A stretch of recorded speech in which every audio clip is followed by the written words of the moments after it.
Good morning, good afternoon, good evening, and welcome, friends and family from around the world to the Energetic Life Now show. I am your host, Eric Stenlake, and I just want to extend a very, very warm welcome to you from where you are, from our family to yours. Whether this is your first time tuning in live, or you're catching the replay, or you're hearing this on the radio, just want to say hello, welcome, and blessings to you and your family. Today's show is being broadcast on the Spanglish World in Her network, which is on Zingo TV, channels 250 and 251.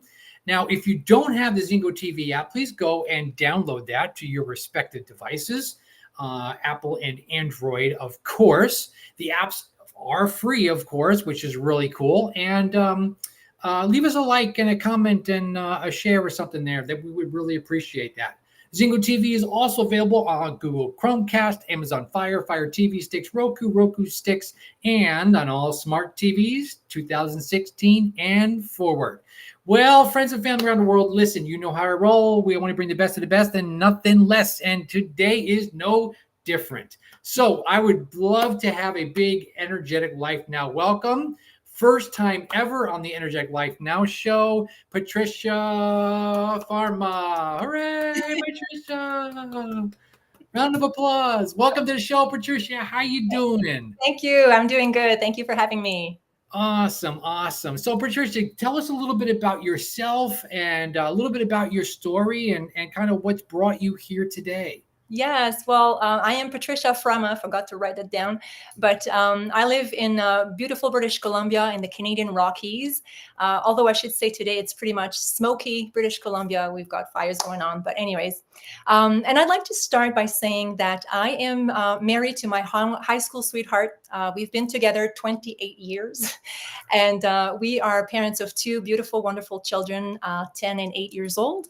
And I am also a highly sensitive person. Now, I've discovered this trait 6 years ago, and that has changed our marriage. It's changed my life, and it's changed the way we are parenting our kids, especially my son, since he is highly sensitive as well. And so when I began learning about that, I just got into years into it, I just had this desire to share what I was learning with other people, and to empower families, to bring awareness to families. And so I began like a healing process for myself and then some personal development. And then recently I became a neuroencoding certified person. Yes. And so I'm planning on using that actually to support highly sensitive people to embrace their sensitivity, but also, like I said, empower families, help families to support their highly sensitive children. Beautiful. Thank you so much for that. And yes, welcome to the Neuroencoding family. We're so grateful to have you here. And it's been a joy getting to know you over the past few weeks in our inner circles of the Neuroencoding Institute.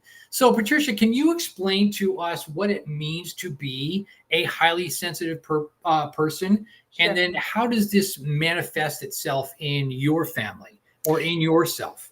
Yeah, in myself. Well, if you take like the definitions from the researchers, they use an acronym. It's called DOES. Okay, so I'll start with those letters.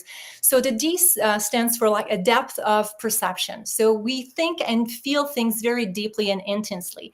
We I think about like philosophical questions, but I've had those questions since I'm like 5 years old. So we're always like labeled like an old soul. Like we always, like kids will always have like really like mature questions. Okay, so that's like for depth of processing. We analyze everything. Then there's like I'll come back to the O, but then there's the emotional responsiveness and empathy. So we tend to react very strongly to either positive or negative experiences.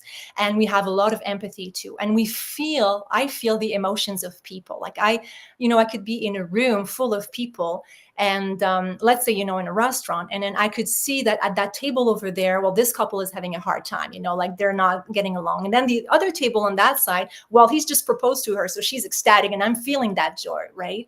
So I'm absorbing unconsciously all these emotions all at once. And then there's the perception of subtle stimuli. So let's say I have a tag on my shirt that's annoying me. It will annoy me until I rip it apart, right? Or I will the other day I was walking and I was just observing a bird. He was trying to find a place to like lay on in the river to refresh himself, but the river was flowing so fast. So just I'm like, oh, I noticed that, and I stop and I marvel at this. Right? And now the O, it stands for overstimulation. So that's basically the main aspect of high sensitivity that got to me as I grew up, because as all human beings are sensitive, like we're all sensitive to an extent, right? Like we all get constant inputs from all our senses. But highly sensitive people are absorbing more, and so I see it as a bucket. Okay, so I got like a bucket full, and then data is poured in, and same as you, right? Like your bucket is being filled up throughout the day, but my bucket will take maybe 4 hours to fill up and then overflow. As a normal person will take maybe 8 to 10 hours. So overstimulation happens, but then if you're not aware of it, then you get into those, like those bursts of anger, because that you can contain it anymore. You don't know why. You become angry, frustrated, jitty. So it just becomes an over thing, and then you don't know how to manage all these emotions that you're not consciously aware of all these things. So that's like in short, that's what it means, and I could give you plenty of examples of that. But yeah. Wow, that is amazing. Thank you for sharing that with our families around the world. That boy, I was really thinking on a lot of that as you were saying it, because I think in my own family we have members who we have to have tagless, Mhm. clothes, shirts, underwear for Mhm. our son and different Mhm. things, because and I always equated it to it's a sensory stimulation, um, and maybe that's what the O is of that overload, is that sensation, that feeling. Mhm. Um, and yeah, wow, that's Well, really see, making me think. it builds up on all the other stimulation you've been having throughout the day. And even now, like I'm really conscious of the speed I'm talking at, right? Because like I'm over analyzing everything right now. Okay, am I okay? Is the lighting okay? Is the sound okay? Am I going to have time? Like, and then this thing going on at the bottom is really distracting to me, right? And so I see all of this. I'm aware of all of that. Now, about 20 to 30% of the population is highly sensitive. And so it is more than we think. Yeah, and I like to give you an example. Like to me, my um, hearing noise, sound is the most triggering part for me. Like if I get overloaded, the first thing that's going to have to be shut down, or like where I'm going to have to make an intervention, is to block my ears, so that I block the overstimulation. So I will have like I use tools. I use like noise canceling headphones that I use, and then sometimes it's the light. So the lighting is too strong, or if I go into like a movie theater, for example, it's just too bright, the sound is too loud. I don't enjoy going to the movie theaters. I prefer watching it in my home, where I have control in the volume, right? So things like that. And for kids, well, that's like something else, as they're learning to manage emotions, but there's also so many things going on around them. Mm, mm. Yeah. Boy, that's great. Um, so you said you have a child Hmm. in your house that is highly sensitive as well. What Hmm. are what are some of the well, in that learning process and understanding, what makes them sensitive, and the triggers and things of that? What are some of their common needs, if you will, that you guys collectively as a family Hmm. need to be really aware of? Yeah, routines are really important, I would Mm, say. Predictability. My son is 10 right now, so we've implemented a lot of strategies over the past 6 years. So yeah, so routine, knowing what's happening. He will often say, "Okay, mommy, so what are we doing today?" Oh, I forgot to mention, I'm home educating them as well. Okay, so at the beginning of the day, he said, "Okay, mommy, what are we doing?" So I would say, "Okay, we're doing math, we're doing reading, we're doing this, with that." Okay, then what? Okay, then what? Okay. So then I worked it out with him. So once I have that covered, he's calming down. then it's a new place we're going to go. Okay, but what time are we going to get back? Because I need to know my bedtime routine. So routine is really important. So we're saying no to social events right now that are happening later during the day. Also managing the amount of activities we're attending in a day, and sometimes even in a week. So let's say we are going swimming in the pool, the public pool, in the morning. It's really overstimulating, but it's fun, and so that's okay. In the afternoon, I will have a quiet time at home. I will keep them quiet. I will keep him in his belongings, in his environment that he's comfortable, because he needs to recharge his batteries. If I would do, and we've done it before, like we've had a full day, and then at night, let's go watch the fireworks, right? Okay, well, then I would expect either a meltdown at some point in the evening or the next day, because I would have stretched him, stretch his capacity. And so we're kind of like playing with the routine a little bit like that. Of course, when he's telling me, let's say, it's itching or it's hurting, I'm taking him very seriously. It's not a fuss. It's not that he's needing attention. He feels it. I mean, the intensity I'm feeling a mosquito, pinch is probably more intense than anybody else. I actually got bitten by a tick last year, and I felt it. And most people say, "Oh, you don't feel a tick's bite." I'm like, I did. It really annoyed me, and and then I found out. I'm like, oh, that was what's bothering me, Yeah. So things like that. So when my son is telling me, that he's feeling like this or like that, I really pay attention. And I've also taught my husband, who's a non-sensitive person, to slow down and to pay attention and to look in the eyes and to really take the time. Often my son, when he's overwhelmed, overloaded, what he needs is a downtime. And sometimes he's just like, he gets hyperactive. Like I know that he's done. I need to calm him down. And sometimes I will ask him, so what do you need? Like, do you need to be alone? Do you want me to be beside you? Do you need to hold you? And sometimes he's like, yeah, I just want to cuddle mommy. And I'm just holding him, and we just stay there like that for minutes. And then he calms down. And sometimes I'm able to ask, so what happened? And then he'll say, well, daddy said this and that, or this was too much, and I don't know what to do. And so we've worked at helping him express his emotions more and more. And I've used some little tools along the years to give him that space to share what he feels. And also looking at my husband and saying, you take that seriously. Because I grew up in an environment where I was laughed at for my emotions or my fears or my pains and stuff. And I was told, oh, when you'll grow up, you'll move over and stuff. And I was like, no, this is real to me, right?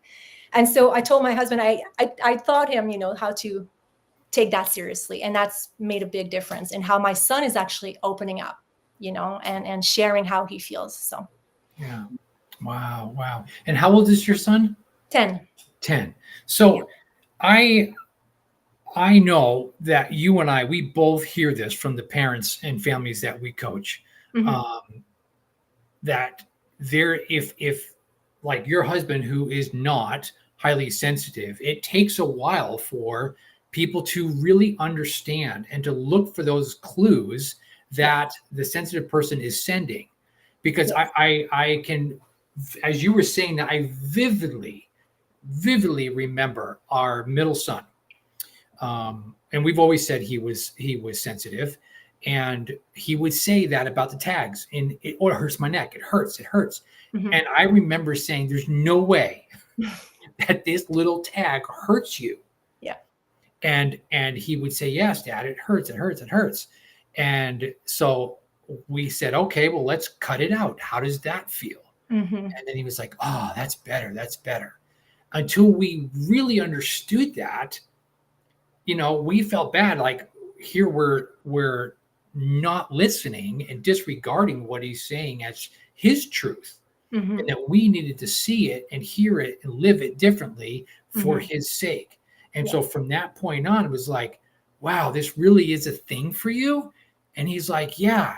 And so all the clothes that we buy, he has his favorite brands that he will buy that do not have tags in them. And probably the texture too, right? Like the texture and texture too. And texture too. Yep.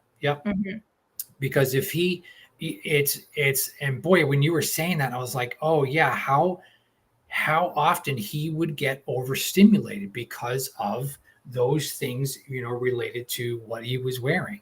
Mm-hmm, And mm-hmm. And, wow. the- So and these things are only the things that we can sort of easily be aware of as a parent, because you kind of like know it.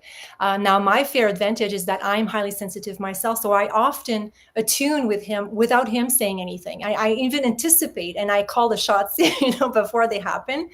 yeah, And as for my husband, sometimes like I roll my eyes. I'm like, come on, like we've covered this, like, I don't know, last week, but it's a constant repeat, right? Because it sure. doesn't register, and that's okay. That's how he is. And my daughter's the same. Like, sometimes we go through a deep emotional thing, and she just comes along, Mom, you want to play? I'm like, no, I'm busy. Yeah, that's yeah. Good points. And friends and fame around the world. So as you're hearing this and you're listening to, Patricia, give these tips and tools on what to do, how to really be cognizant and aware of what your sensitive, needed person is in your life. I hope that as you listen to this and then take this into application for you, that you can begin. And I love, Patricia, how you said to slow down, Hmm. to really slow down and begin listening with your eyes, your ears, and your heart as Hmm. to what it is that they need. And then be curious with that, right? Hmm. Our master coach, Vinu Keller, says be curious, Yes. not critical, because Yes. once we know better, we'll do better. And Hmm. once we learn the processes that they need to do or Hmm. to have in place, Yeah. things are going to be a lot better, as I'm sure you've experienced for yourself and your son Yeah. and the rest of your family as they're in that supportive role. Yeah, exactly. And sometimes it's a bit of a bummer for my husband, because there are activities that I choose not to do because it's overstimulating. And sometimes I will just say, well, how about we change that time, like that time slot, and then I'll be more recharged, or like expressing our needs, as a highly sensitive person is like crucial. And it's something I've been learning for 6 years, and I'm still learning, and to do it with love and, and a smile, and before I overflow. So it's not an easy thing to do for myself. So imagine for a kid, right? And so, yeah, that's not easy. And I'm part of some Facebook groups for highly sensitive parents. And what I see often is parents are overloading their kids and with activities, right? And I was just reading before this call, mom, she says, well, okay, my son is overreacting at camp, and he's in grade 1 and blah blah blah. And she said, well, he's been to 2 weeks of camp before to this camp, and he struggled in grade 1 for the first few months, but he did well at the end of the year. And then I'm a single mom, and I was just reading her post. I was like, man, you know. So I reached out and I said, listen, I think your son just needs to be home Mhm. quietly in his belongings. That's it. It's going to solve everything. So, it starts like that. Yeah, no, I agree with you. I think you get out into those social settings and that, like you said, that bucket gets full in a shorter time than it would for someone else.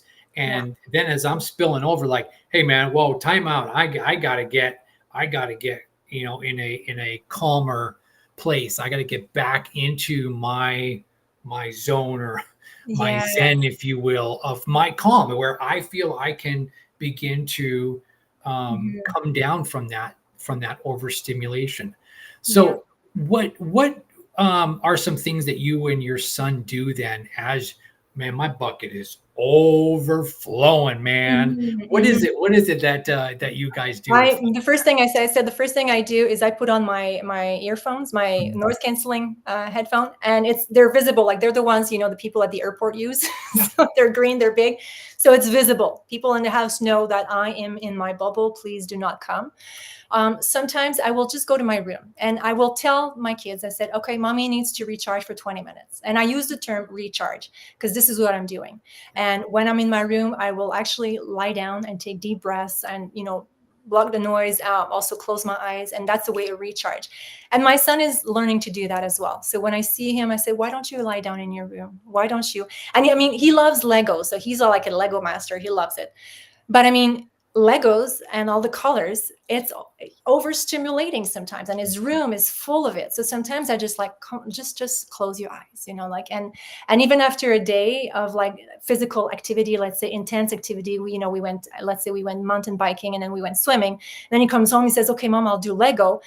It's not a good idea because it's like taking so much of his brain energy so I'm like, why don't you read a book instead? And so he'll grab a book and he'll do that. But other days, playing Lego is exactly what he needs, because he needs to let out his creativity, and he needs to be in his own mind and at his own pace, his own rhythm. It's a project. Sometimes I got music into our lives, so we're learning piano. So I'm just saying, hey, why don't you go and practice your piano? And I will just do and sit on the piano like I'm no piano expert at all, but I'll just like run my fingers and improvise, and it just calms me. Right. And music is very soothing for highly sensitive people. Sometimes we can look at beautiful nature documentaries, like beautiful images.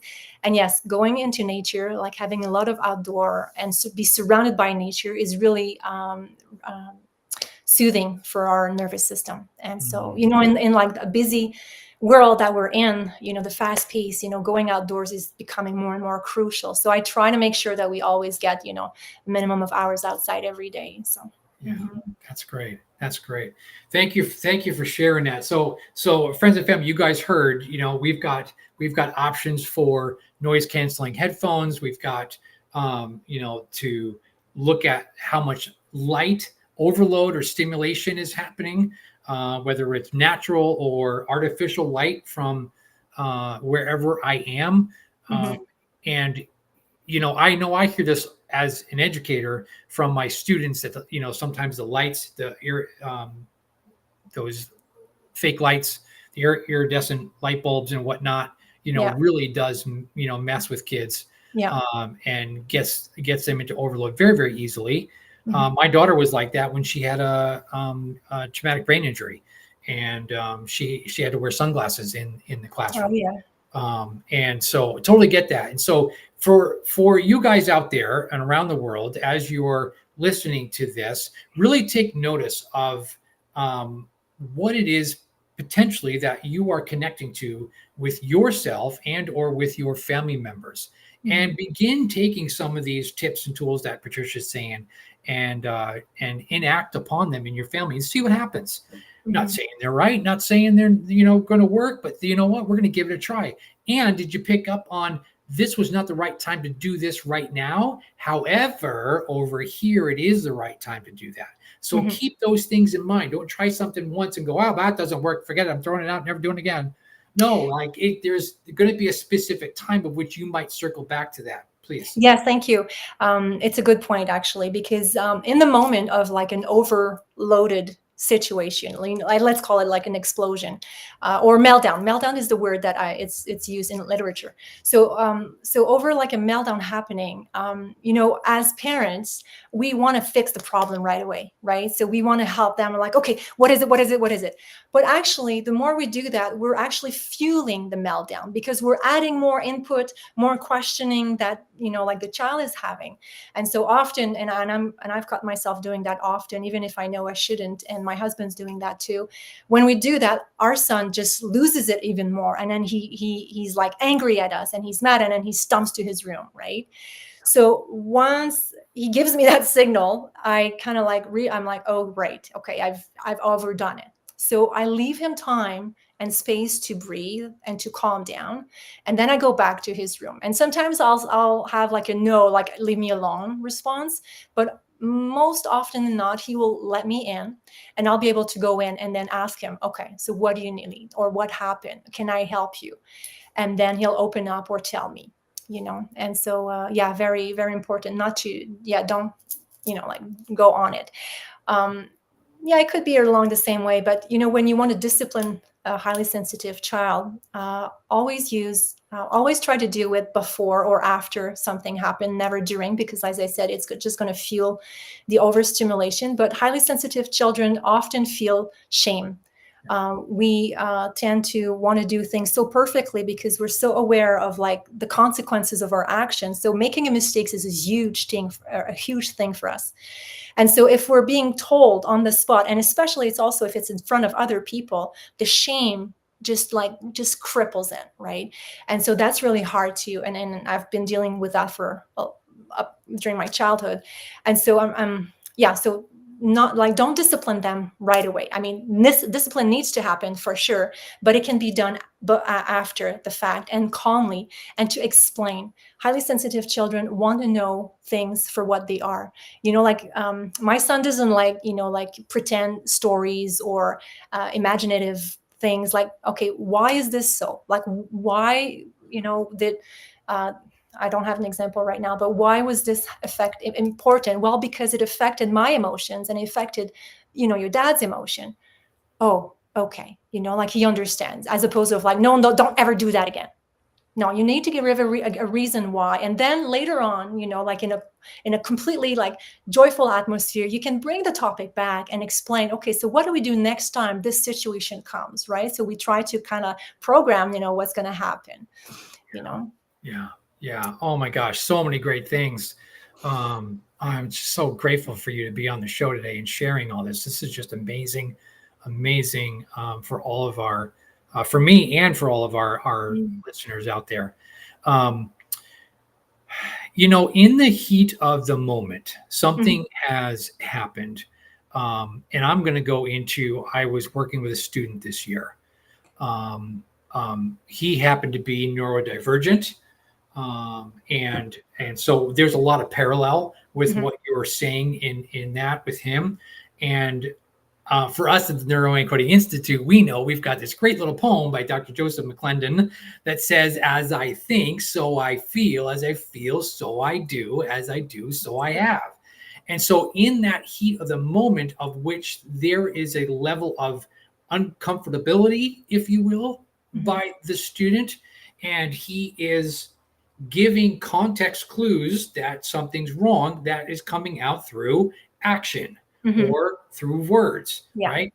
And so I would just pause this guy. I'd pause him and do a pattern interrupt. Okay. And then I would ask him some random crazy thing like, hey, who's the best Pokemon you've ever heard, you've ever seen in your life? And wait, what? And totally interrupt like what is going on. And then he might crack a smile. He might be mad at me for even asking that, because he was very literal, right, in his process. And so in that, I was able to then say, hey, tell me what you're feeling right now. Tell me what you're thinking right now. How are things working right now? Do you like what's happening right now? Is there a frustration? Because I'm really sensing that something's not working out right now. Explain to me what that is. And so he would take some time to, gather his thoughts here. And at that point, I'm backing off. Yeah. Because then I'm going to come back and say, okay, you've had a minute or two. What, share with me what you're thinking. It's, well, and there's the perfectionism that came in that he couldn't do something. And I'm like, okay, well, let's start the process at the beginning. What did you do well? Yeah. I was able to do this and this, but here's where it all fell apart. Okay, great. Now let's break that down. And I'm preaching to the choir right here. I know I am, because this is how you operate and with your son. So listeners out there, take notice of this. Look at the process of what they're trying to do. What's working well? Where are they getting stuck? And then begin celebrating what they did well and breaking down what they're struggling with into smaller pieces for success. Yep. Okay, so this is what went well. And at this point, what happened? Okay, what can you do here? And get them to make that decision, to explore that idea, to raise that comfort level, raise that confidence in them to make a decision that they're going to be okay with. Right. And then as they break down those steps a little bit more, all of a sudden, boom, they go from here to success.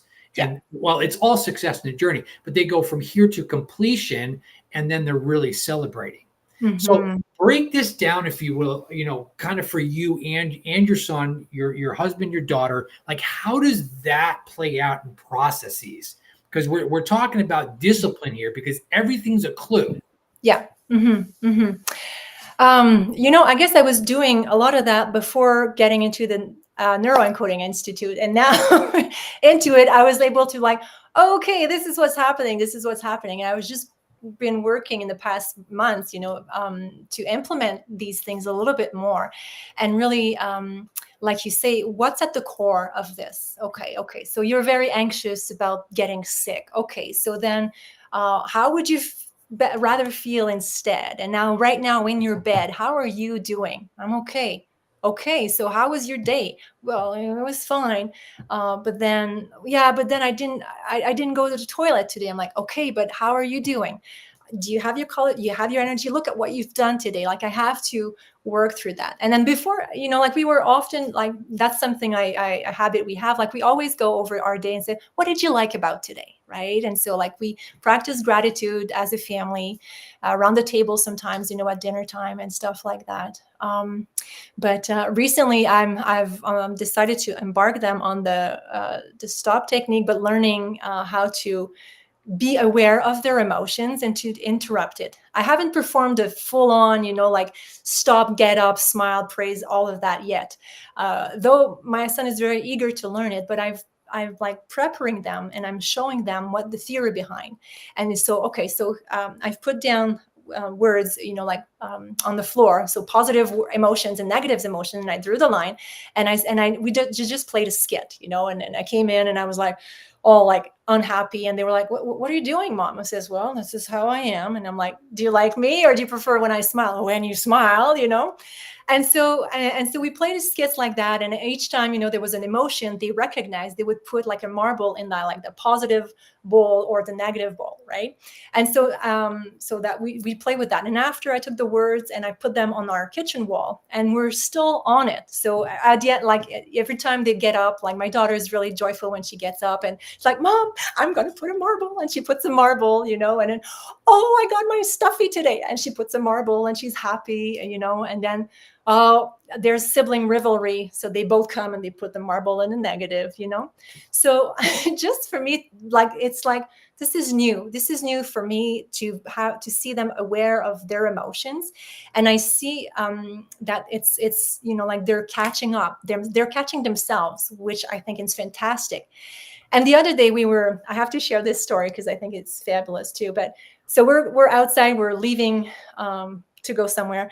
And then the night before I had talked about, So I share about Joseph's story when so Joseph McClendon actually got his stuff stolen, and he was explaining to us how he felt angry for maybe 20 seconds. And then he overcame it because he has been doing a lot of work and programming himself. So the conditioning has worked. Anyway, so I had shared that story with my son.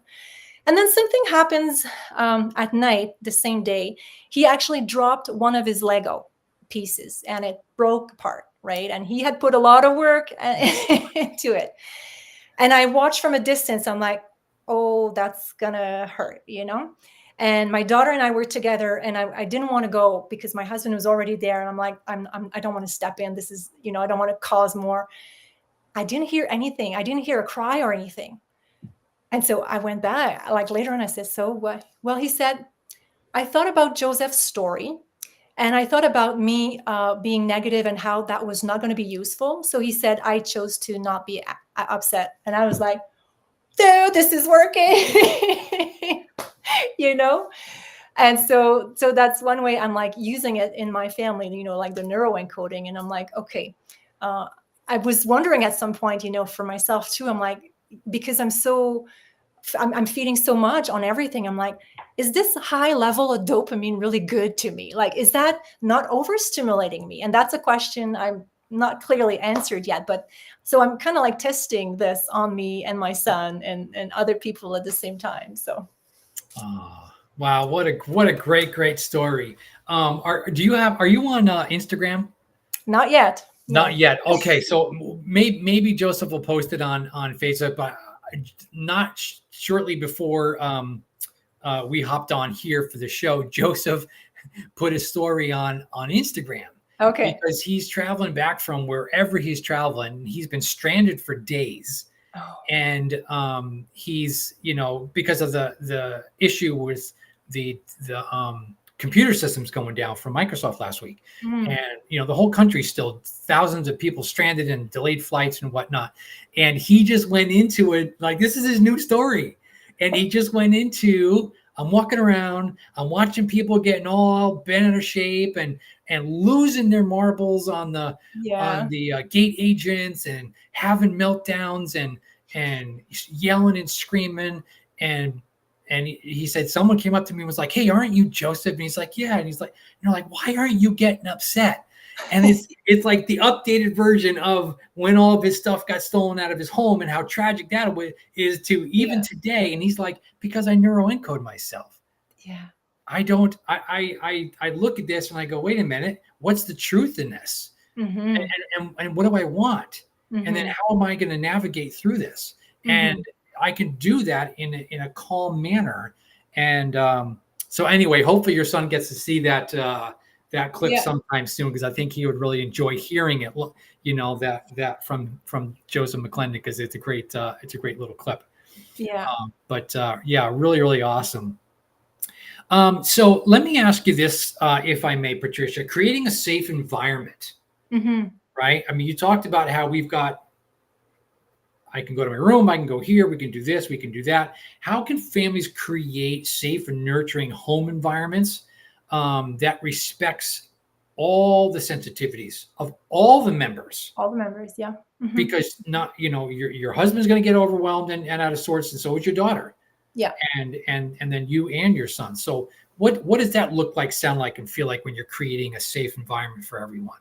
Mm-hmm. Um, I think it starts by being emotionally like an awareness about our own emotions. We talk, there's emotional intelligence out there and all that stuff. Like I come from a generation where my parents were just stuffing their emotions and their parents were not even like addressing emotions. And so I think we're at a different place right now where it's just more accepted, like, okay, it's a thing, like we have to talk about our emotions. And so I'd say first, parents, you need to learn about this. You need to learn about this and then work on your stuff first. We always use the analogy, put on your oxygen masks first. Well, that's the case in this situation. I think you cannot like look at your child and seeing a problem and wanting to fix it if you yourself are not fixed. Okay, let's put it that way. And that's what I've been seeing in my Facebook groups there too, is that, like, okay, well, it's a problem. My child is overreacting. How can I fix it? How can I fix it? First of all, highly sensitivity is not a disorder like ADHD or autism. Okay, it is not a neurodevelopmental thing. It's a personality trait.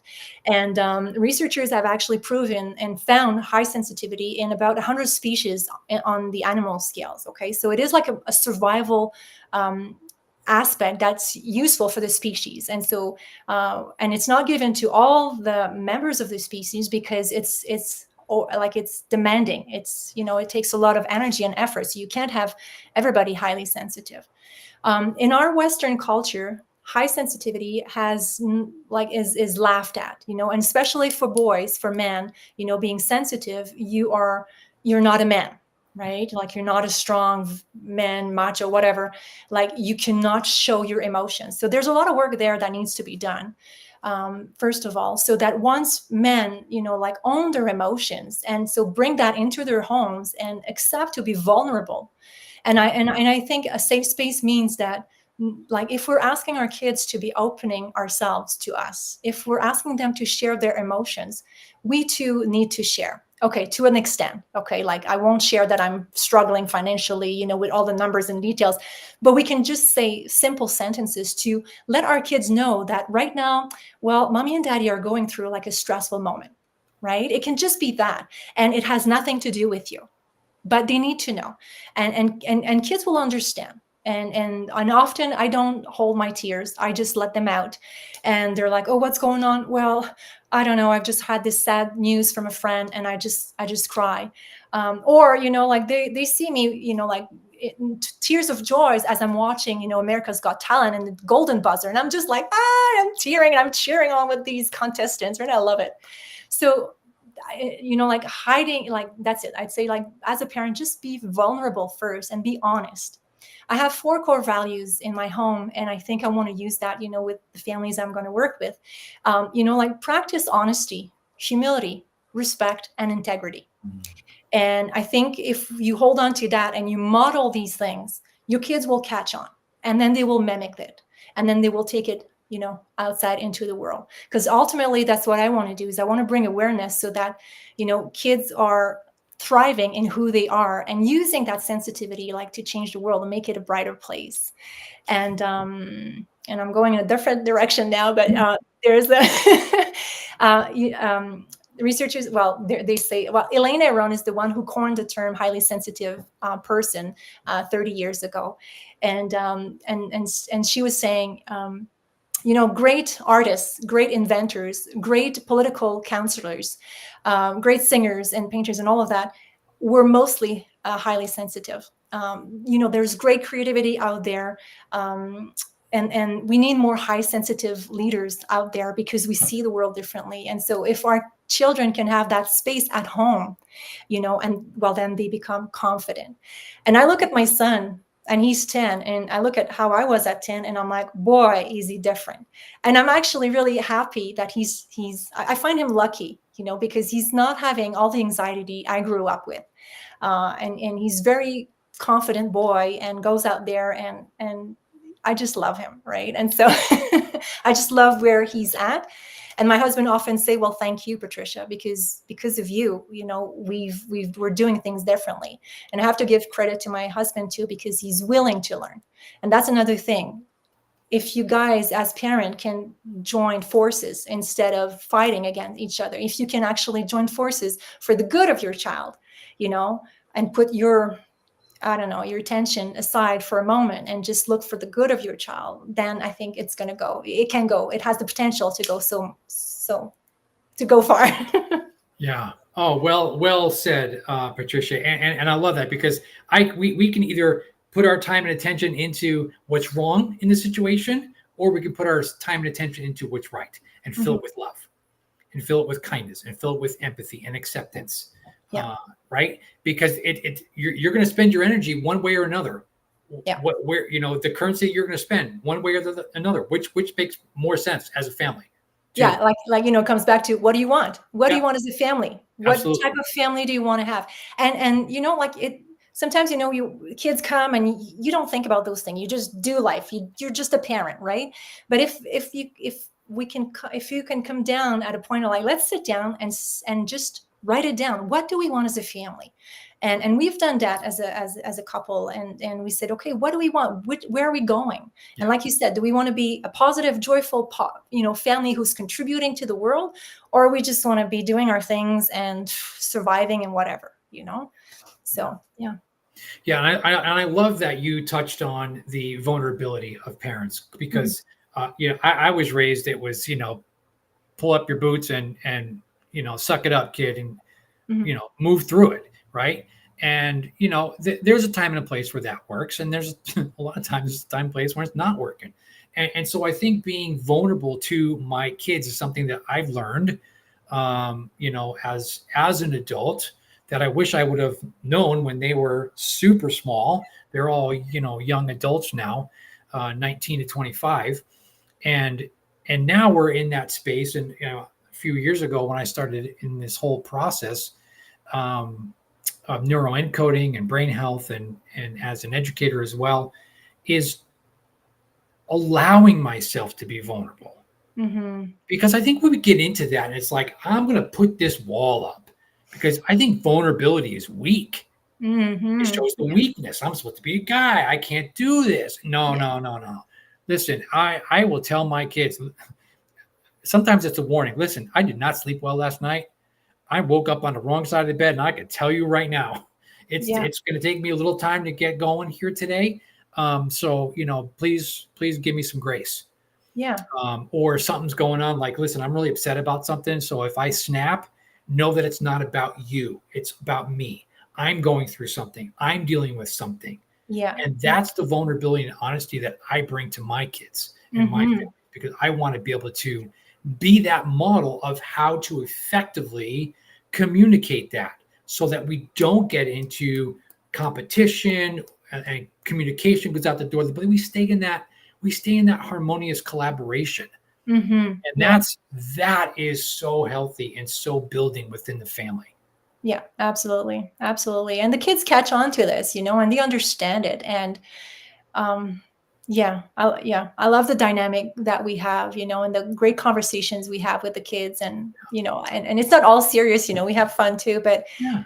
I love those interactions when they just reflect on things, and they perceive things, and Mhm. we give them space to be as well, like we don't laugh at their ideas because or their perspective. That's another thing, like respect them for where they're at. And yes, it's the end of the world that she's lost her stuffy, but like validate that, and see how we can find a solution, like speak into that moment, instead of like, oh, that's all right, you have like you have 50 other mores in your room. No, that one today is the one that matters, right? And so giving room for these little problems. Yeah. Yeah. Well, and sometimes it can help within the midst of that chaos Hmm. to bring some light to the situation, Yeah. joy, some happiness, some creativity. Because as you said, that losing the stuffy, how many times my kids lost something. And so we go around the house, yell, stuffy, stuffy, right? And then we turn it into a game, right? And so Yeah. we're laughing and joking and goofing around with it. And then it doesn't make losing something so hard. Hmm. And then it just is like, okay, well, it's here. We know that it's here. So let's figure out where it is. Let's go on a treasure hunt Yeah. to find it. Let's see who finds it first. Yeah. And right. And so, things that we can turn into a positive situation rather than allowing it to get so heavy and Yes. pulled down, we can lift Yes. it up. Yes, exactly. Yeah. And when we do that, the kids light up, Yeah. and they just like, okay, good, I'm supported, right? Okay, mommy and daddy are on my side. We're going to go through this, right? And it gives them the courage and that they need to move through that situation. Yeah. No, I love that. I love that. Mm. I am just so grateful and thrilled that you've been here with us today, Patricia. This has been absolutely amazing, and I thank you so much for being here on the show. Well, thank you As for do inviting me. our Yeah, as do our listeners around the world. And so I hope you guys have enjoyed this as much as I have. This has been absolutely amazing. So, Patricia, can you share with us where parents and families can contact you if they have any questions or they want to, have some coaching with you or something of that nature? Where can people find you? Well, right now I only have my Facebook page, and so it's Patricia FRaMa, so FRaMa. So you just look for me over there, and I can maybe give my email address also. That's linked to that. So it's Patricia FRaMa, all in one word, at gmail.com. And so FRaMa again, FRaMa. Perfect. That's beautiful. Thank you so much for sharing that. And friends and family, listen, you have any concerns, questions, comments, please do reach out to us. That's what we're here for. This is why we have this show, is to support you guys out there in your day to day, and be a light for you, and a source of hope and encouragement in any way that we can. Energetic Life Now, friends and family, you know where to find me. I'm on all social media platforms, and energeticlifenow.com. Hit me up, see you around on the social media threads, and come join my private Facebook group, the Empowered Family Network, and come join us over there for all things fun related to the family. Want to just thank you guys all for tuning in, and blessings all to everyone around the world, and peace be to you. This show today can be also heard on the Spanglish Radio Network. Please check it out at spanglishworld.ca for all the news and programming. Spanglish World. Watch it, hear it, read it, download it, live it. Thanks for being here. We'll see you soon. Thank you.